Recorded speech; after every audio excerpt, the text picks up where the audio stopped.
Hey everyone, want to stream Xumo on your TV but not sure how to connect it? Today, I'll break down 3 main methods to get the Xumo app on your TV, explain each one, and compare them to find the best fit for you. Let's dive in. First up, the Xumo Stream Box.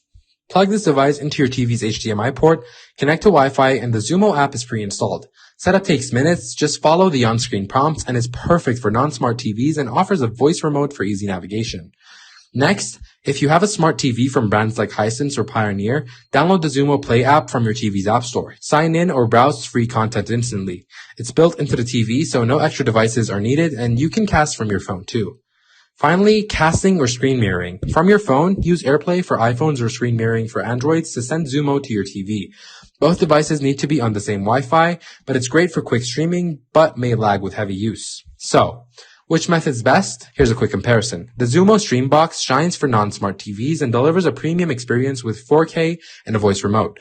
The Smart TV app is simplest if you already own a compatible TV, and casting is free but can be less reliable for long sessions due to potential lag or connection issues.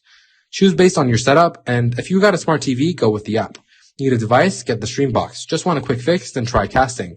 Let us know your favorite method in the comments. Don't forget to like, subscribe, and happy streaming.